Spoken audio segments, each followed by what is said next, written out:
Hello, welcome, good morning to all, one and all.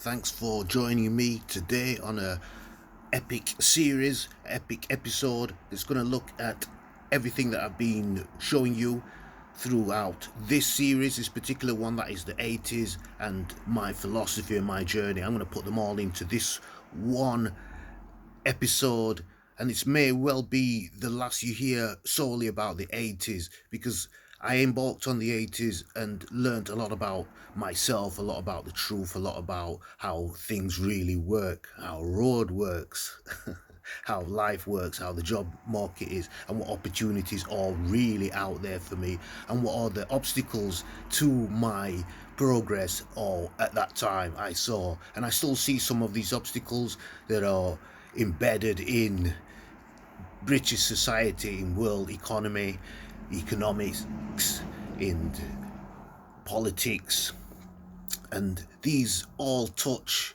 very deeply into most of our everyday life. No matter how you want to look at it, we're affected by politics, politicians, and the economy, no matter what, because it's financially based.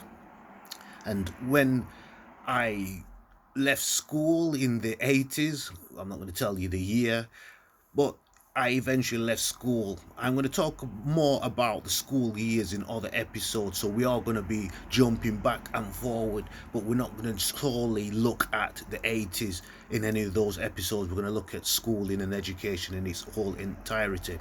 And in this episode, I'm going to look at truth in its whole entirety. Even though I'm going to be looking at the 80s, I'm going to be interjecting what I learned about how we look at the truth, and what are the components, what are the real components, what are truisms, what are folklore, what are false statements, things like that. We have to know what these things are and that they do exist in order for us to be able to understand the truth. And it was during my years of teenage years that I grew up learning about the streets, learning about how things operate, and the streets is the truth. It exists. It is a real place. It doesn't have a door to it. It doesn't have an exit plan, if you get what I mean.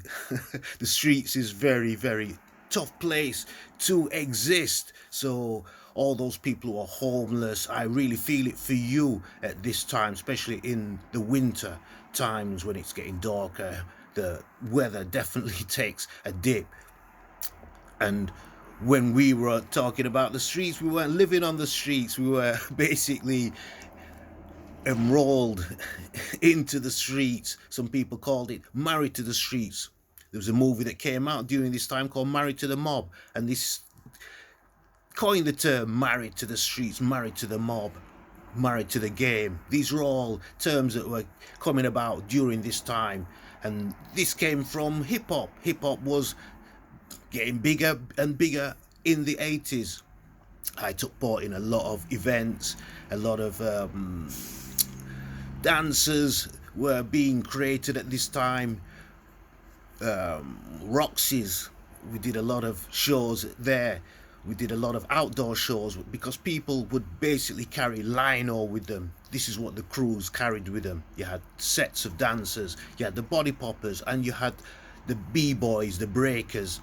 The breakers were the ones who did the spinning on the head, the backflips, the windmill, which is a type of movement where they're laid with their legs flared and they're going round spinning, using centrifugal force and sheer gravity, grit and strength and agility to create breathtaking moves that then can go into a head spin, back into a windmill, back into a head spin. I've seen people do it for near enough at least 5 minutes.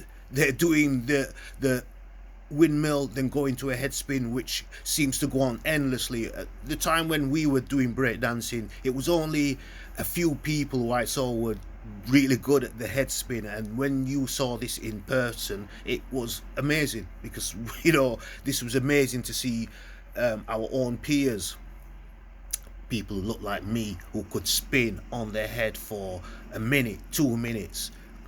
Shorty was great at this. There was a few people, Curvy, I remember Spanner, I remember Carlos, even myself. Bodgy. I remember Dean, Huggy, Ranks, great body poppers. MC Nige still does it to this very day. And you see this in the street dancing now where it's elevated, the styles and the movements now, which I'm talking about, the windmill and the head spin and the 1999, which it was called, which was a hand spin. They did it on their fist.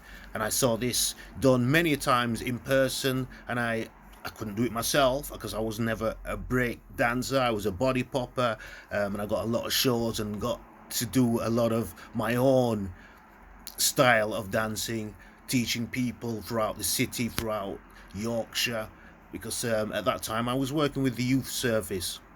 So I have to big up all the people from Yassi, from Sheffield Youth Service, even the probation office for giving me opportunities. Big up Milton Samuels, big up Sheffield Caribbean Sports Club as well, who give me a great opportunity during the 2000s to work again with the community. And we'll go up into all the community work that I've done as we talk about the series, because we're talking about the truth here. So we're talking about things that I've seen working in the community. I see a lot of the truths. I see things that a lot of people wouldn't want me to talk about, and that's all right as well, because yeah, I understand that some of the things that people are going to be wondering what I'm going to talk about on here. And I'm going to talk about things that happened in the 80s. We're going to talk about the sex industry. It was very big in the 80s.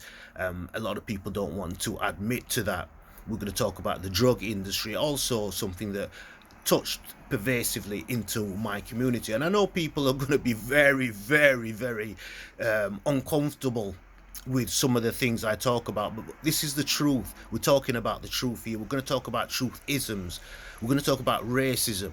A lot of people believe that they are not racist, and that's all right for them to say that, but we know the truth. The truth is that racism still exists, else we wouldn't have had the scenes that we had in the summer. These are truths. We saw what people really think. Behind closed doors, people are having their own personal conversations, and this is when they're more likely to be truthful. People are more likely to talk the truth in their own little personal groups, not in the public domain. And this is the truth. People may not want to admit it and may feel uncomfortable that I'm pointing it out, because that may include you, who are seen as a reasonable person, very tolerant.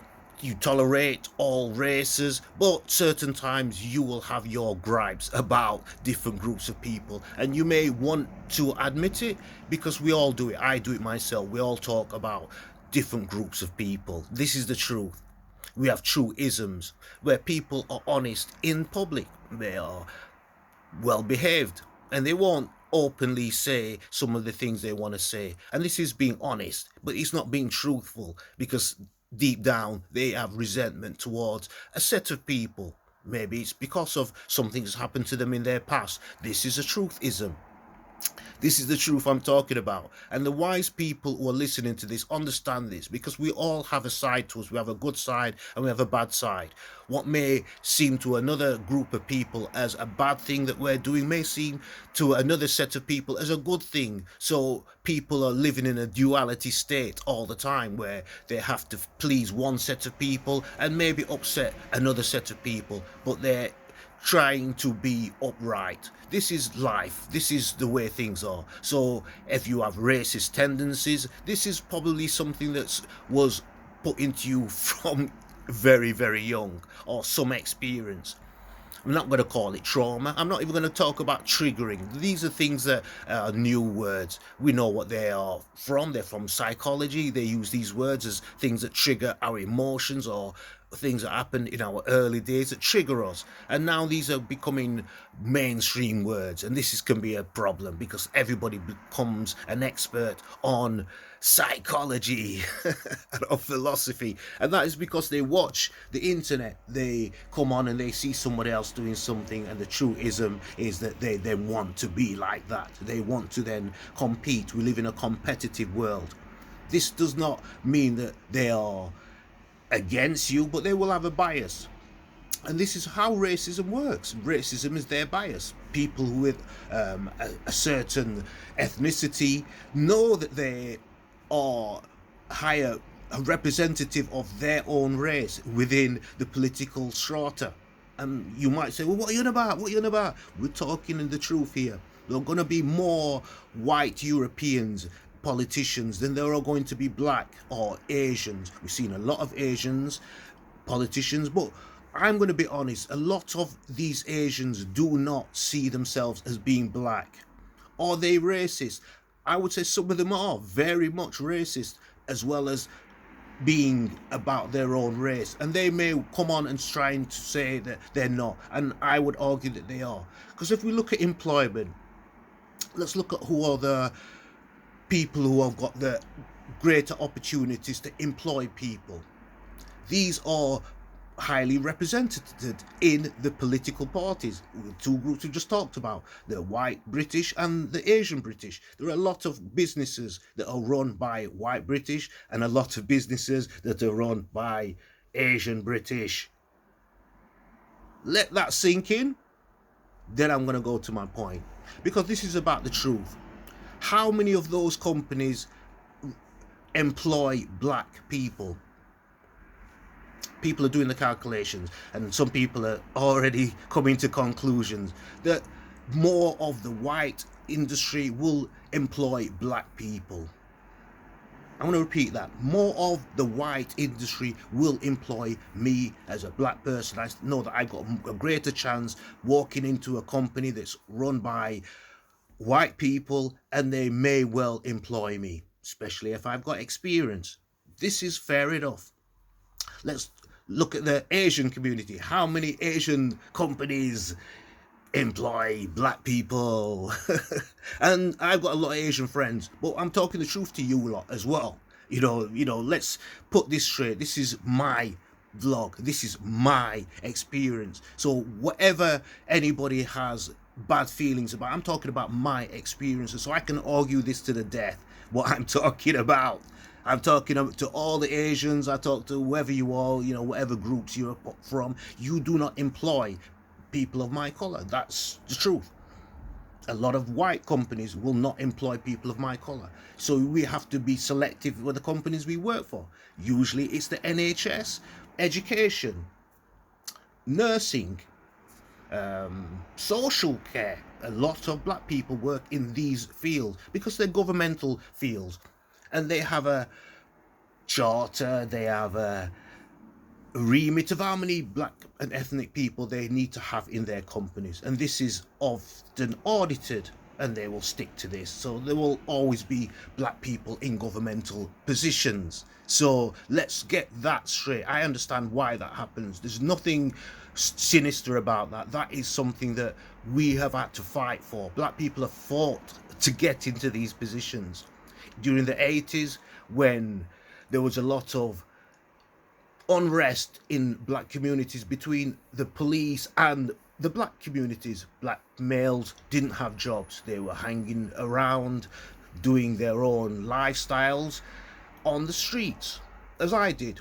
And often what happens, and this is my experience as a black person, we are targeted by the police. We were targeted by the police to know what we're doing. They were watching us covertly. They was watching us overtly. They would come and harass us if they saw us in smaller groups. If we broke away from the bigger groups, they would then follow you.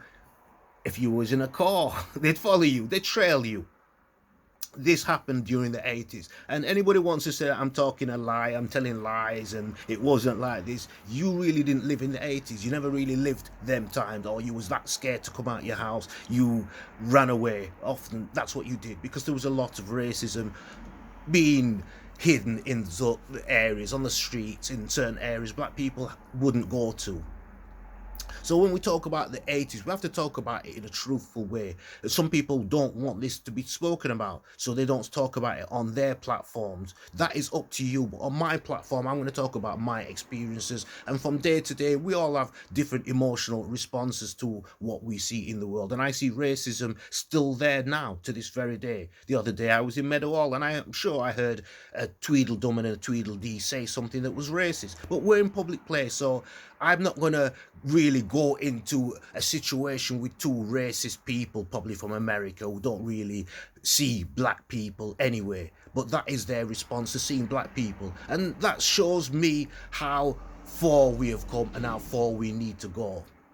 So when we talk about the truth, we're talking about racism in this respect. And that the 80s, there was a lot of racist tension. The police were used by the communities. The other communities wanted them to target black people. They wanted them to target black males. And this went on through to the 90s, where we now see a lot of incarcerated black young men. Some of it because of black on black crime. We can't say that again, black on black crime. So then the blame goes back onto the black community for allowing this to happen, when a lot of it happens through the policies that were going on. People know it's easier to blame a crime on a black male, even if that black male never had anything to do with it. This happens, and we all have stories about this. No matter who you are, we all know this exists. We know that police will make false statements against black people. And if anybody wants to say that I'm talking a lie, please come in and sue me, because I've got evidence of this. I know experiences of this. This is my experience. And people don't want me to talk about this, particularly the platforms. Facebook doesn't want me to talk about it. That's why I put it on other platforms. It's not no longer going to just be on Facebook. We know Zuckerberg, he's just his own person. He's a puppet. This is the people we're talking about, people who can be manipulated to not allow the truth. This is how racism exists, by the very people who claim to be tolerant, will do their best behind closed doors to make sure the truth doesn't get out, especially if it's said from a black person. They don't want to hear the truth from a black person. There's going to be other people who are going to come on after this particular vlog and going to come on and sprout to be wise people, wise people, sages, and when they're not, they're just people who are jumping onto the bandwagon. I can prove this. As of today, how many people are really looking at issues that affect black males in the community? Yeah, silence. That's what we hear. We hear silence when we talk about issues that are affecting black males. And this is personal to me because I'm a black male. So I am going to talk about this at a personal level, and I'm not going to be emotional about it, but black males are being targeted at a higher rate than I've ever seen before. And we as black males, we need to come together. We need to set up groups. I'm going to set up some groups to do this, that are going to particularly look at working with black males in the community. And this is not racist. This just needs to happen. We see other groups, everybody else is setting up their own groups to work together. And a lot of this work then is targeted against black males.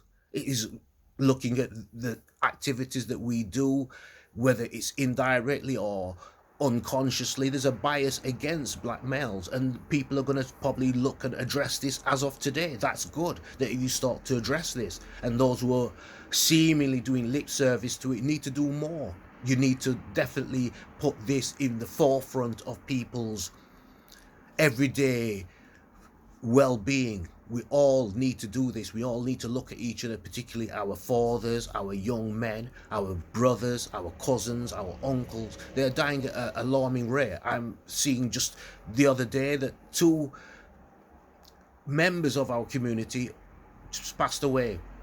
Some of them are passing away and dying on their own, away from anybody else. There's no support system there, and nobody wants. There's no commitment to setting up a support system. There is mental health groups out in the city, and I'm going to start looking at these mental health groups to see what they're actually doing, because I know what the response is going to be. That a lot of them are going to be suspicious, or they're going to want to even see if they can have me as a client or some form of paying person to come into their community centres or to their offices and to stoke their egos. This is what's going on. These people are paid higher amounts of money to support people in our community. And their support is there, I suppose. But what are they doing? Are they doing enough? I will find out. We will find out these things. I will ask these questions of what I need to know. So let's be put on standby that we're going to set up these groups. We're going to be working more with groups that are underrepresented. Other people can set up your own groups. Doesn't bother me. It doesn't bother me. There's no competition when you're giving people self-help. That's what it's called, self-help. There's no competition. So I don't really see where competition is now steeped into our own community, where our own people want to compete against people like myself. That's fair enough. But I'm going to start naming these people because this is my vlog, and we've got to the stage now where you're not helping people in the community. You're not about helping people. You're about stoking your ego, about financial gain. You're about stopping other people from gaining something. The city council are as responsible for this. Government departments are responsible for this. They've set up pseudo groups that are basically there to be think tanks, to basically come up with political excuses why they don't want to help the black community to its fullness. They want to help us with lip service, but they will set up companies or people to work within our community who are not really for the community. I can name these people because I know that they don't really want to work with me. When they hear my name, they have anxiety attacks. But I'm coming to get answers. These need to happen. I'm sorry, this is going to happen. This is what's going to happen. We know my reputation. I'm not a person who's frightened to knock on doors. I'm not frightened to go and talk to the Lord Mayor. I'm not frightened to go and talk to politicians, councillors, write to the King if I have to, write to the Queen if she was still alive, God rest her soul. These are people that are accessible to us. The Prime Minister, political councillors, MPs, they are accountable to us. What are they doing for particular groups of people? And I can't talk about all the other groups because you have your own representatives and you're experts on what your issues are. I'm an expert on what my issues are and what me and my friends talk about. And when we get together, we have fun times based on our togetherness, our bonding that we have together. People don't want this to happen. They don't want to see groups of black males, and that's why I'm going to talk about truth in this episode about black males particular, because in the 80s we were all together, we were moving together. Things happened that have divided us. This is one of the tactics that we know that empires use. They use tactics of divide and conquer, and this is what they are using. Who wants to admit it? You are part of the truth. Those who don't and want to bring in other things, then you're a part of the problem.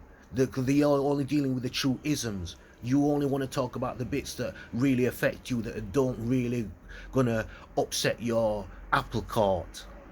Yeah, I understand. You work, you have a mortgage, you have responsibilities, you have a family to protect, you have a livelihood to protect and respect in your family and your upbringing. But if your upbringing was where you have come from an area and you moved with people and you moved with all different ethnic groups, you should understand where I am coming from. We didn't have any divide and conquer in the 80s. And I'm going to stick with that. That is where the truth is. The divide and conquer is where they divide the truth. We talked about honesty. We talked about truth. We talked about how people will be honest in public honesty. But that is not the truth. That is not your true feelings. And we're going to go back to these right-wing groups, because we see them marching again. Them still marching for the release of this guy, Tommy Robinson, who is proved to be a racist. He is a racist. Nigel Farage is a racist. Who's the other one? Jeremy Kyle. They're racist people. If we look at what Jeremy Kyle did on television, he was one of the people, and what he did in his program was for the breaking down of communities and of families. Not just black families, but families. That's what Jeremy Kyle did. If you look back on what he really created, he was part of that garbage TV that tolerated right-wing views, especially among communities that were predominantly family communities, the gypsy communities, the African Caribbean communities, dysfunctional families, people who've been in care, people who were low self-esteem, wanted to come onto his program. He actually plied them with alcohol, and this is not a lie. This was reported that they were plied with alcohol to come on and give out their statements. Some of it probably was things that was happening, but it was stuff that I believe didn't need to come and be aired on television. That's all I'm saying, mate. I'm not saying this stuff doesn't happen and it doesn't need to be talked about, but people's family issues doesn't need to be aired on television in the way like that, where families were then split up. Women were allowed to lie about paternity tests. This is something that is massive. Something that I'm going to mention, and some women will turn off because of this. Fair enough. Really, I'm telling you the truth. Really, if you want to get turned off by me talking the truth, then please, anybody who is offended by me talking in the truth in this series or any of the subsequent series that's going to come on about the truth, then really this is not for you. You need to go and sit in a cage, because you are in the dark ages. This is the era of where people can come on and tell the truth. We can get banned for telling the truth. There are platforms who don't want me to tell the truth. There's going to be people who don't want this to even come off my phone. But unfortunately, once this goes out into the ether, it's going to be seen. It may be edited down, but I think I could get away with saying a lot of the stuff I've been saying, because this is about the truth with no prejudice. These are things that I've seen, things that I am witnessing now. So we can go back to the 80s of when I was growing up and I saw these things happening, and I saw the hip-hop era. And why am I mentioning the hip-hop era? Because if you go and Google or go and do a search of an 80s hip-hop dancer, what is the picture that comes up? There's hardly any of the true people who are doing breakdancing. Do a search of Sheffield breakdancing during the 80s. In fact, do a search of help that's given to black males in the Sheffield community by the city council. Is it going to be an extensive list? I doubt it. Is it going to be up to date? I doubt it. Is it going to be even a 24-hour service? I doubt it. Is it going to be something that you can easily tap into? I doubt it. Is it even going to exist? That is why I'm asking you the question. You go and do the search, and then you can come back and tell me the answers.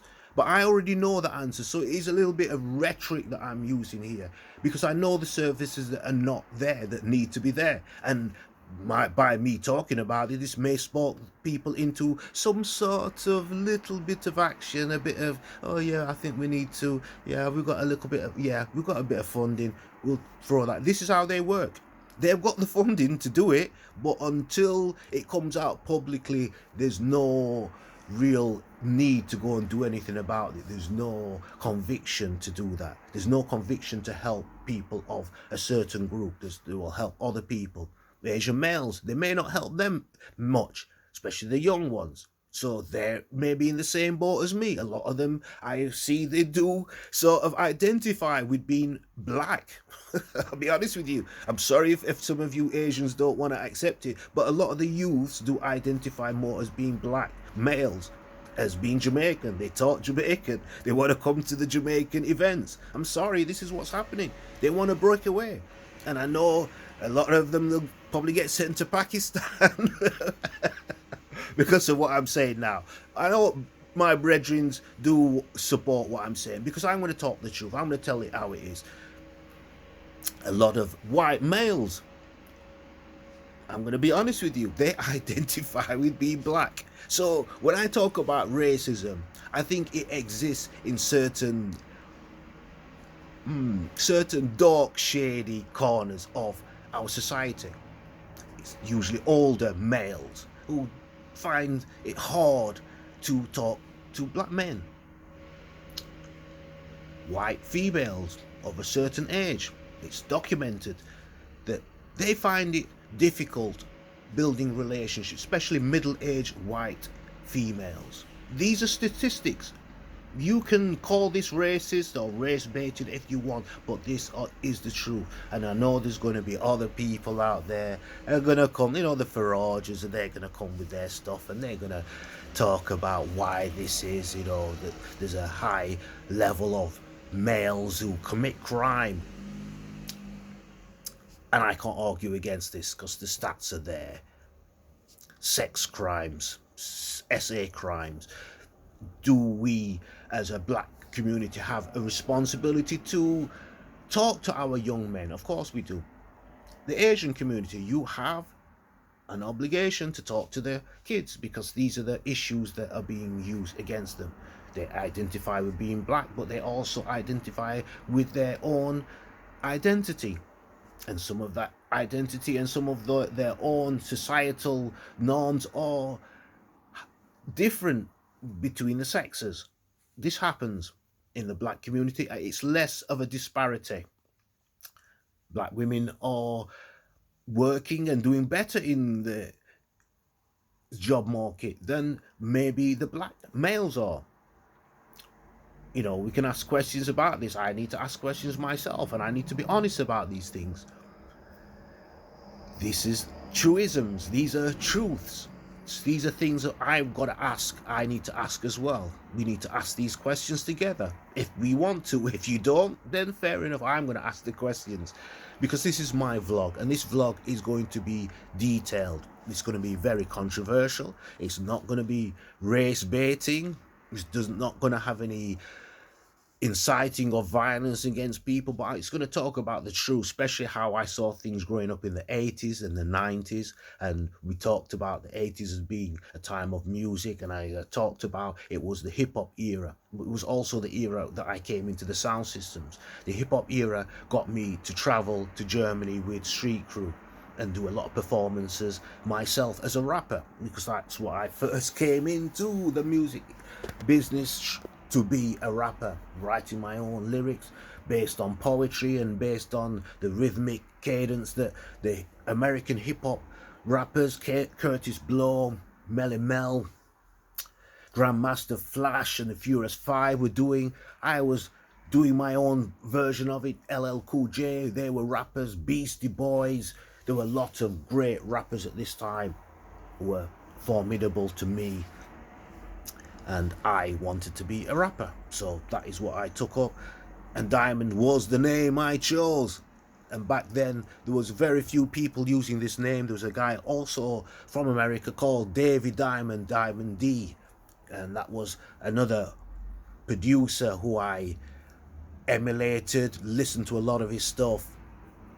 So that's my history, talking about the groups that we grew up on. Houdini, you know, their songs were great.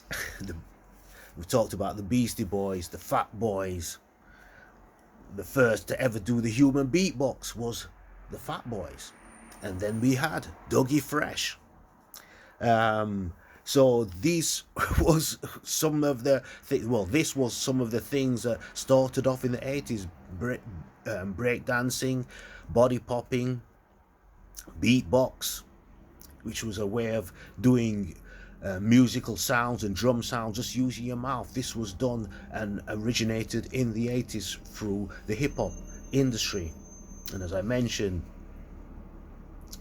Dougie Fresh and the Fat Boys, they were the ones who were doing it at that time. And now I know there's a lot of people do similar things. They use their technology and their voice together, and they can then do this live. They can loop it. I've seen people do this live, and it's amazing, because you can mix this with instruments.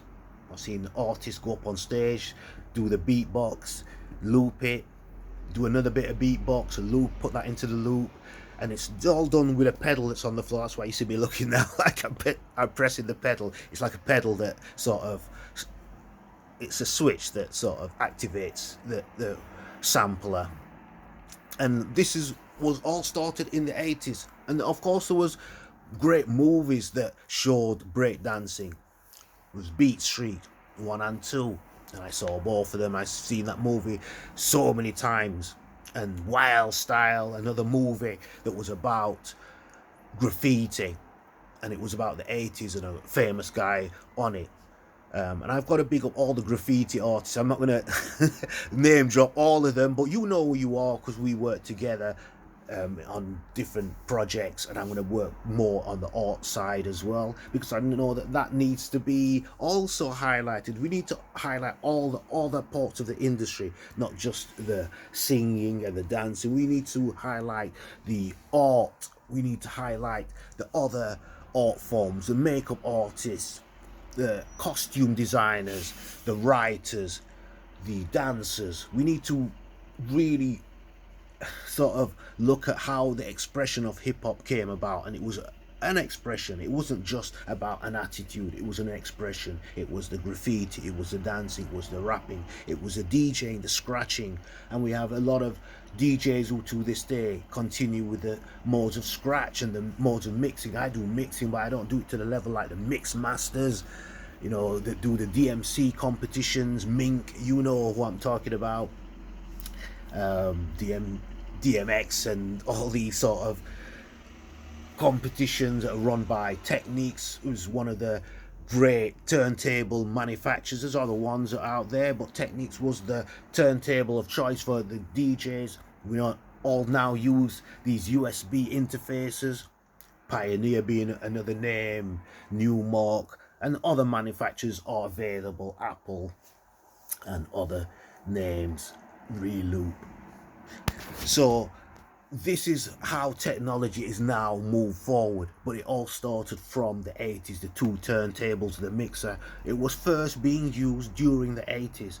DJs and disc jockeys were just using the all-in-one sets. They were called discos. They had the disco lights, but the hip-hop DJs bought Technics and the mixer. It was not being done before that. So a lot of people want to claim that they were DJs, but it started off in the 80s where the people would scratch the tunes, mix them together. I was part of a crew at the time. We formed and we called ourselves Ministers of the Scratch. Gregory, Vernon, myself, and we worked together as a team.